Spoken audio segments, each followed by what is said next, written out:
Hi, this is Dan Korver, pastor here at Dalton Hill Baptist Church. We're a small Baptist church located in Owasso, Oklahoma. We're small enough to know you, but we're big enough to serve you and for you to serve as well. Our vision is to rescue, restore, and return to service. Rescue a non-believer or a believer who has been hurt or is lost, restoring them to Christ in fellowship with other believers with the desire that they in turn will help others along their way.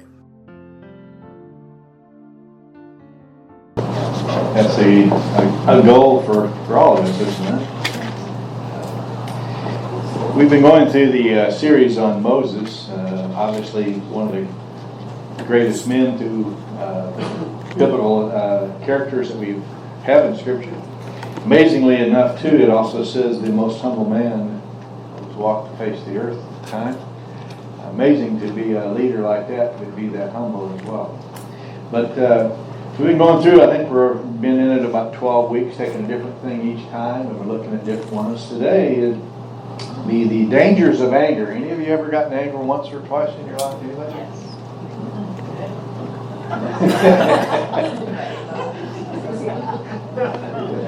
Today you did while you're behind the tractor, right? Yeah.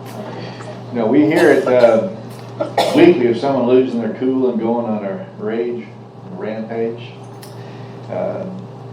Often later they'll say, I don't know what got into me. You ever made that statement before? Or I don't even remember a lot of the details. It's almost like people lose their mind and don't even realize what all they've done.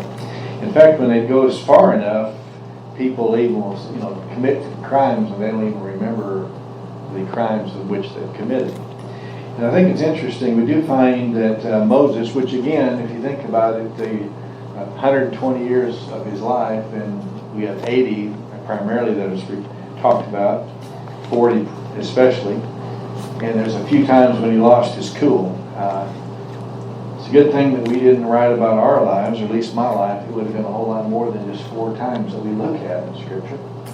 But I'd like to think about it, just what can we learn when Moses messed up, the dangers of anger. And I think, I looked it up, and it's, we're trying to figure the levels of anger. You look it up on your phone or you Google it or whatever, and it'll say there's 3 levels, there's 4 levels, there's 5, there's 7, there's 10. I mean, how do you know how many different levels there are? So let me just give you 4 of them, and you can change the names or whatever. One would be irritation or annoyance. That ever happened to you? Friday, I went into work just a couple minutes late. I wanted to have breakfast with somebody on the way in at before 6. And there's a wreck on Broken Arrow. When you're wanting to get there on time, what do you have? There's a wreck, right? So you're annoyed, you're irritated. Then you have the indignation, the sports event when the ref misses the call, and what do y'all do? Start yelling, or you start throwing things, the irritation that you have. Then you have the mad or the wrath or fury. It's when you temporary loss of control, resulting in saying things or doing things that you wished you could take back. Quite often you'll have domestic conflicts result of that. I have a person I mowed for 35 years across the street. There happens to be a sheriff, and it happened one time. I came up to mow, and he had lost his cool with his wife, so much so that fellow sheriffs had to come and take care of him. And they're still married and doing fine, but he just, whatever happened that day, I never asked, nor am I going to ask.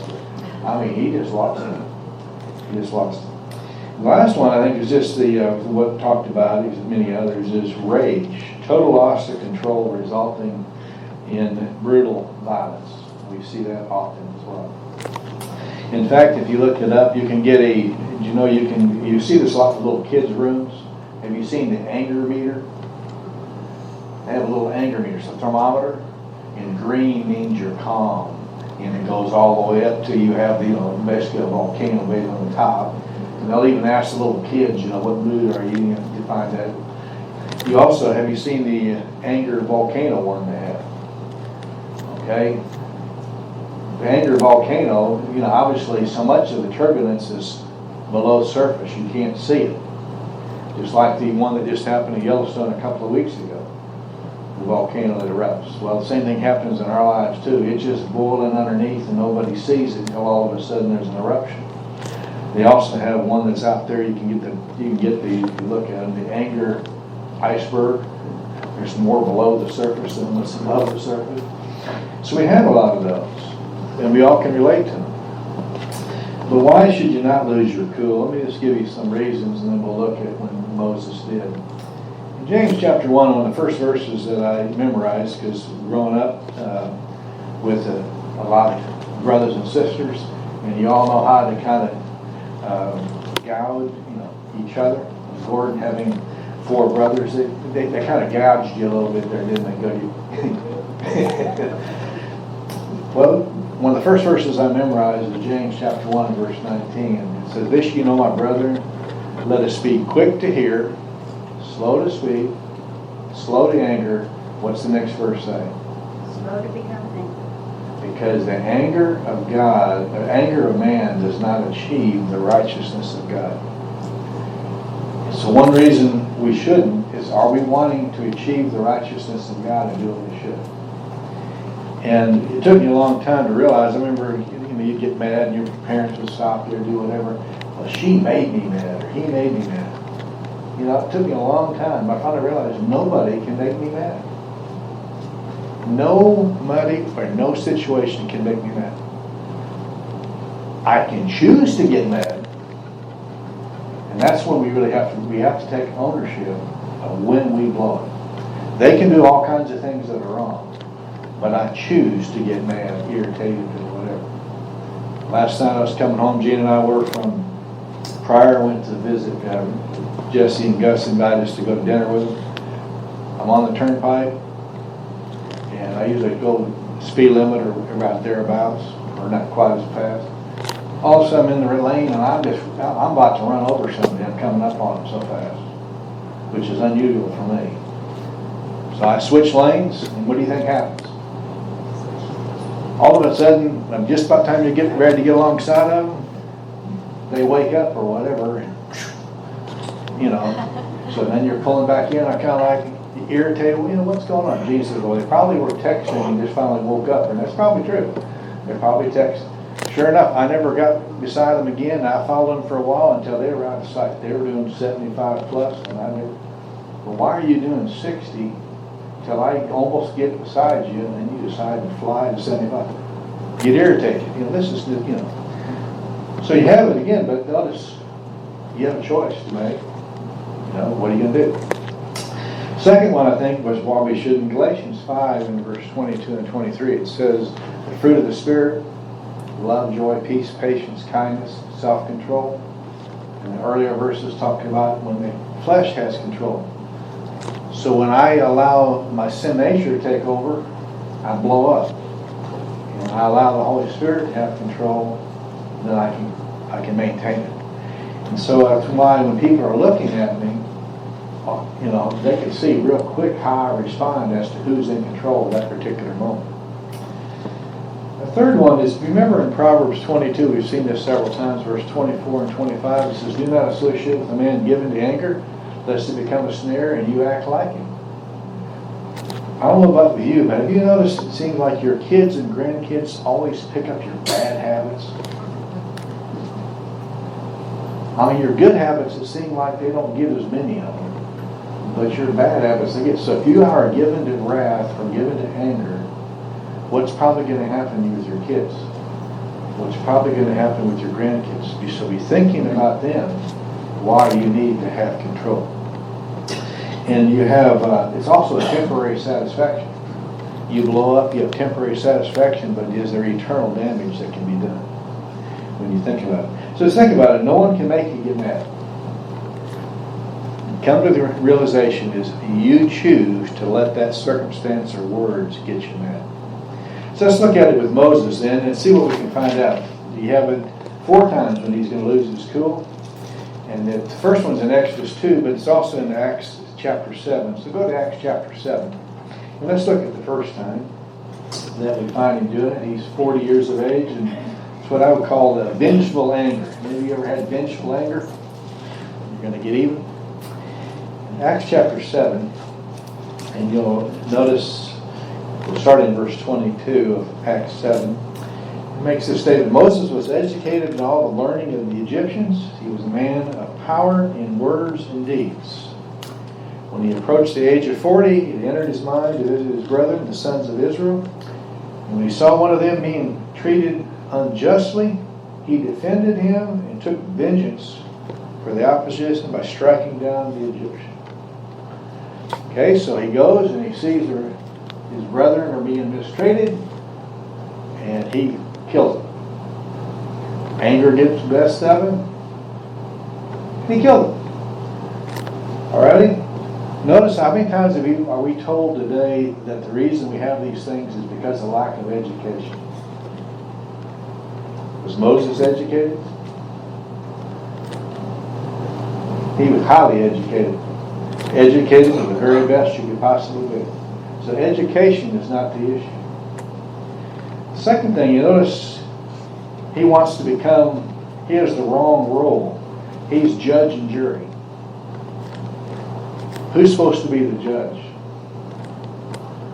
God is, and said, I am being the judge and I'm being the jury. Now, granted, they're treating him incorrectly, no question about it. And you notice also, he says in verse 25, he supposed the brethren understood that God was using him to deliver them. Had the children of Israel responded with Moses and revolted, what would have happened? Who had the military? Who had the chariots? Who had all the weapons? You would have had an incredible bloodbath. Had it done. So notice then, vengeful anger resulted in murder. He takes matters into his own hands, and he gets even, and he acts as judge and jury. Have any of us ever acted as judge and jury? We do it all the time. Judge and jury. I'll never forget, I had at work, we had a couple of co-workers. One was the boss of the other one. And the boss sometimes could be kind of harsh. And he got on to my co-worker at different times. Co-worker saw me then, he saw me, he says, man, I got him today. I said, well, what'd you do? I confronted him or called him out where he made a mistake in a public meeting with all the bigwigs. How well do you think that goes over? It was only a matter of time, less than a year, and he had lost his job. They started coming up with reasons then and things that go on. But notice, it was just vengeful. He wanted to get even with him. I worked with Richard, the one who trained me, and it had been 20-something years earlier, and he said, before I retire, I'm going to get him. I'm just looking for my time. I'm thinking, 20-something years later, and you're still out there trying to get him? But how many of us, likewise, are trying to get even with somebody? Whatever it is, vengeful. So I think it's interesting, am I plotting revenge, or, by the way, what satisfaction do you get when you do it? So that's the first one, the vengeful anger, and I think it's interesting, we're told that we're supposed to be like Christ. And what did Christ do? And how he responded? Very difficult, but that's when the Holy Spirit has to help.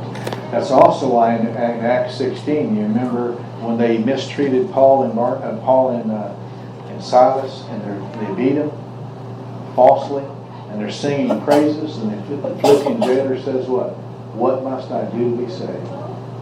Because they responded. So that's the first one. You have the vengeful anger. Look over in Exodus 11. Let's see the second one.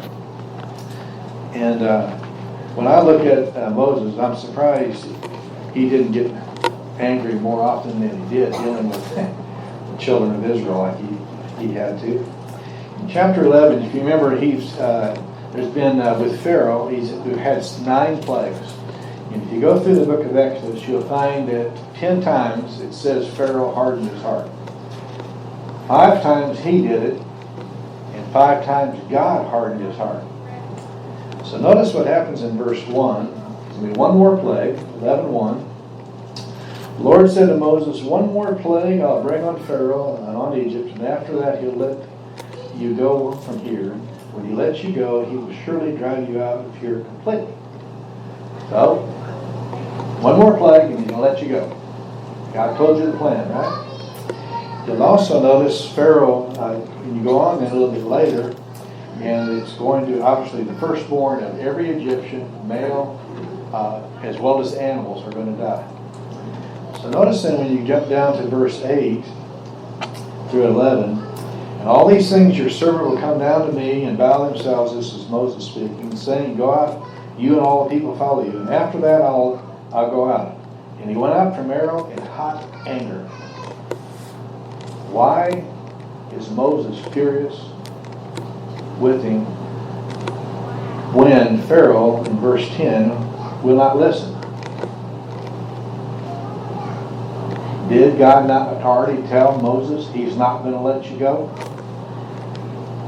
It's part of God's plan, because God's plan was he's going to take the lives of the animals and all these people so that they are going to drive them out and give them the possessions and send them out. Now obviously a lot of innocent people are going to die, and that could have gotten obviously Moses upset, as well as, why won't you do this? Look at all the innocent people who are going to be killed. But whose plan is it? God said he's not going to do it, and I'm not going to. How many of us are getting really unnecessary or useless anger? We get mad, and it's God's plan, and we get mad.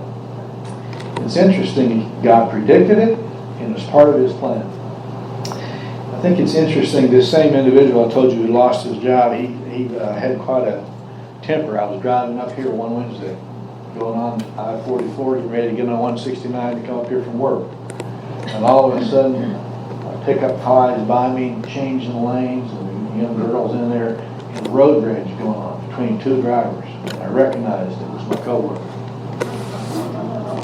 Going wise, so I confronted him about it the next day. Hey, it's bad enough if you're by yourself, but you got your little daughter in. It wasn't a month later, and I'm in the office, he's in there, and another coworker comes in and confronts him about road rage that he had when they were coming to work and what he saw. And what happens is unnecessary anger. What's going to happen? You're going to end up with something that's bad. And what are you teaching your children? But how many of us have a lot of unnecessary or useless anger? We get mad. Jean's grandfather, who really helped raise her, but growing up in Alabama, he, whenever people would do anything driving, he always would say the same thing. Holler out the window, you big ape. Everybody, I don't care who they were, that was his way of getting even with them. Whatever they did, he just holler out, you big ape. And then he'd go on down, whatever it is. And obviously that wouldn't be something you want to do today, but unnecessary or useless anger. Why? What's the purpose of it? Makes us feel better, I guess. But think about it, it's a choice. So he had vengeful anger. He takes matters in his own hands and kills somebody. He has unnecessary or useless anger. He gets mad at Pharaoh when God says this is exactly what's going to happen. How many of us get upset when God has a plan and we don't like it? The third one I think is interesting is in Exodus 32. I had never seen this before, I already thought about it. And again, I can certainly understand it. In Exodus 32, you remember Moses goes up to get the 10 Commandments. And he's up there for a long period of time, longer than they thought it should be. You see that in verse 1. The people saw that Moses delayed coming down from the mountain. The people assembled about Aaron and said, come, make us a god who will go before us. As for this Moses, the man who brought us up from the land of Egypt, we do not know what has become of him. And then Aaron obviously tells him to take off the earrings, and he makes the golden calf. They then start, in verse 6, bow down to it and do other things. It's amazing how quickly they change after all those things. So what happens then, you have this part that takes place, and Moses is up. So when you see him coming down, then he's coming back down. So God tells him to come down. And he comes down, he's with, if you notice, Josh was with him. So look in verse 15. Then Moses turned and went down from the mountain with the 2 tablets, with testimony in his hand, tablets which were written on both sides. They were written on one side and the other. The tablets were God's work. The writings were God's writing engraved on the tablets. Whose writings are they? Whose possessions are they? That's an interesting statement. They're God's possessions, given to the people. And notice then what happens. When Joshua heard the sound of the people, in verse 17, and shouted, he said to Moses, there is a sound of war in the camp. But he, talking about Moses, said, it's not the sound of cry of triumph, nor is it the sound of cry of defeat, but the sound of singing I hear. And it came about as soon as Moses came near the camp, he saw the calf and the dancing, and Moses' anger burned, and he threw the tablets from his hand and shattered them at the foot of the mountain. And he took the calf which they had made and burned it with fire, and ground it in powder, and scattered it over the surface of the water, and made them drink it. Righteous indignation is part, but when I think about this destructive anger, what did he do? He takes God's tablets for the people, and what does he do? Is it right for us to destroy somebody else's property because we get mad? This happened to be God's property and given to the people. What did God do about it? You ever notice what God did about it? He had the intersection. I had not noticed this before. Go over to chapter 34.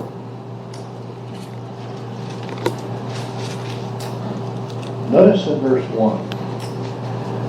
Now the Lord said to Moses, cut out for yourself 2 stone tablets like the former ones, and I'll write on the tablets the words that were on the former tablets which you shattered. So be ready by morning and come up on the mountain. What are you supposed to do, Moses? What were those tablets made out of? I mean, they're stone, but he just told Moses what? You cut them out and have them done by when? By the morning. How would you like that assignment? Do you think Moses might have been up kind of late that night? And he just went and got one of Norman's saws and just cut it, right?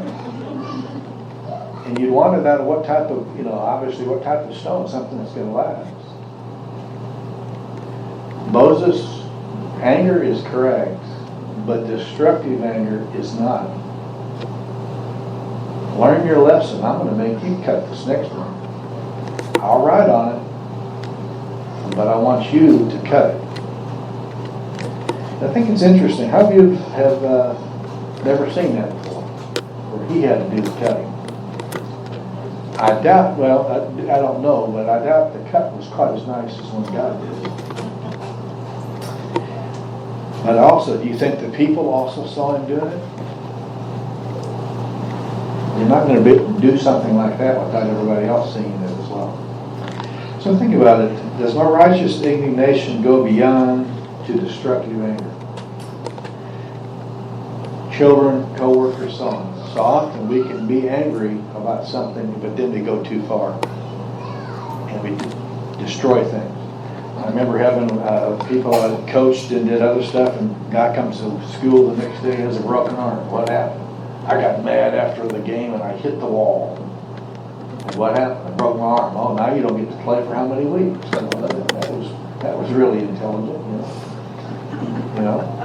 Had others, all of a sudden they kicked the ball. Now all of a sudden they're in a boot cast. They can't do anything because they kicked something, you know. It's amazing how many times there's holes in the walls, all kinds of stuff, where we get mad about something and we're destroying stuff that's going to cost time and money. A lot of things. A lot of people key cars, do all kinds of stuff because they're mad at people. We all can do the same. But I think the same thing is destructive. Our words are even the most destructive. We can hurt people more with words. We can repair a wall. We can do a lot of things. But words, we really can. So notice he had a vengeful anger. He had unnecessary or useless anger. He had destructive anger. And then we have one more. Look over in Numbers chapter 20. And again, I could easily understand leading children of Israel and how many times they get mad all the time and do stuff. And always wanting to go back to Egypt. Moses is a better man than me. When God says, I want to make a nation out of you, I would have said, fine, let them go. Good riddance, let's get rid of them. But Numbers chapter 20, notice in verse 1, the sons of Israel, the whole congregation, they were at the wilderness of Zin the first month, and the people stayed at Kadesh. Now Miriam, remember, he died here and was buried there. There was no water for the congregation. Okay, so no water for 2 to 3 million people, and who are they going to turn to? And by the way, who led them here? Pillar of fire and so on, is leading them everywhere they go. So God led them here, but who are they going to get mad at? They get mad at Moses. In verse 3, the people thus contended with Moses, saying, if only we had perished when our brothers perished before the Lord. You remember when they opened up and so on? When they have brought the Lord's assembly into this wilderness for us and our beasts to die here. And why have you made us come up out of Egypt to bring us to this wretched place? It's not a place of grain or figs or vines or pomegranates, nor is there water to drink. It's amazing, yes, you had all that in Egypt, but were you also being beaten and were slaves and everything else, and it wasn't what God wanted. Notice then in verse 6, Moses and Aaron came into the presence of the assembly, into the doorway of the tent, fell on their face. Then the glory of the Lord appeared to them. The Lord spoke to Moses. Take the rod, you and your brother Aaron, assemble the congregation and speak to the rock before their eyes, that it may yield its water. You shall thus bring forth water for them out of the rock, and let the congregation and their beasts drink. What's he told to do? Speak to the rock. That's what his command was, and it's a plural command, he and Aaron both. So notice what happens in verse 9. That was the plan. Verse 9 and 10 and 11. So Moses took the rod from before the Lord, just as the Lord had commanded him. And Moses and Aaron gathered the assembly before the rock, and he said, notice how this, I don't blame him, but he, listen, you rebels, you riffraff, get a little mad at him. Understandably, shall we bring forth water for you out of this rock? Now, how was he supposed to do it? Then Moses lifted up his hand and struck the rock twice with the rod, and water came forth abundantly, and the congregation of beasts drank. Again, God's grace. God said to do what? Speak to the rock, and he's mad, and he does what? He takes the rod. Obviously, the rod has been, had done many miracles with the rod. Instead of speaking to it, he strikes the rod on the rock. First time obviously didn't work. Second time it does. God's grace. And notice in verse 12, the Lord said to Moses and Aaron, because you have not believed me. It's an interesting statement. You didn't believe me. To treat me as holy in the sight of the sons of Israel. Therefore you shall not bring this assembly into the land which I have given them. And this is the walls. So then notice it says the sons of Israel contended, and he proved himself holy among them. God tells them to speak to the rock, and they disobeyed. And then he was not allowed to enter the promised land as a result. Look over, I think it's interesting, look over in Hebrews chapter 3 for a moment. Let's see how this is going to apply to you and I. And I think it really does. Hebrews chapter 3.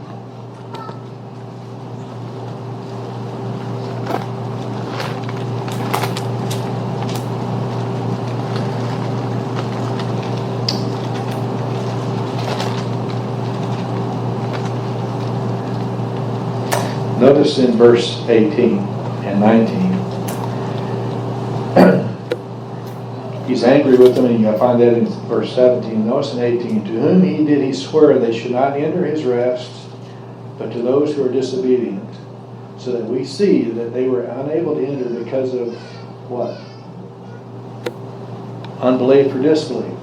So one word says disbelief, and the other verse says unbelief. What happens if you disbelieve, you'll lead to disobedience. If you are disobedient, it's going to lead to what? Unbelief. It's both of them. I don't believe you, therefore I'm not going to do this. Same thing happened with the children of Israel. We can't go in because of the giants. We disbelieve, therefore we're going to be disobedient. Moses didn't believe, therefore he was disobedient. And it cost him dearly, obviously. He prayed 3 times in the book of Deuteronomy, and God says, don't ask me again, wanting to enter the land. But notice, I think it's interesting, he lost his cool. One was the vengeful anger. Any of us ever had vengeful anger? Man, we don't ever have show of hands. What about unnecessary or useless anger? It's amazing how many times we get all mad and hot and bothered. It's like we're the only one that got hot and bothered over it. It's unnecessary. You can't change it. God said this is what's going to happen with Pharaoh. Why are you blowing up and everything else? The third one, like you said, was the destructive. Taking God's tablets, giving to the people. Righteous indignation, yes. But taking it and throwing it on the ground was not right. And you and I can likewise do that. We can be righteous indignation, and we can lead us to then doing destructive things that we should not do. And obviously the last one is just the rebellious, disbelief, disobedient. He tells us we know what he wants us to do, and we don't think he can take care of us. We don't think he'll do this, or whatever it might be. And we're disobedient, we won't do it. So think about it this week, is God, what does he want you to do? He wants all of us to do something. We're told to do different things. How many of us are saying no? And you find that throughout. Gideon said, no, I'm the least of my family. I can't lead the children of Israel. A lot of it, I can't teach Sunday school. I can't do this. I can't talk to so-and-so. Well, with the power of the Holy Spirit, if he's not telling you to do it, he'll give you the ability to do it. So think about it this week. As we're starting to get angry, whatever it might be, I have control to say yes or no to the anger that's about to come on. And what good is it going to do? So be thinking about it. It happens to all of us, so let's work on it. We'd love for you to come and visit with us and fellowship with us. We're located at 8263 North Owasso Expressway, which is on the east side of Highway 169 North, between 76th and 86th Street North. We have coffee and fellowship from 8:30 to 9 Sundays, followed by Sunday school for all ages from 9 to 9:45, and our Sunday morning worship service is from 10 to 11. We likewise have a Wednesday night service for all ages from 7 to 8.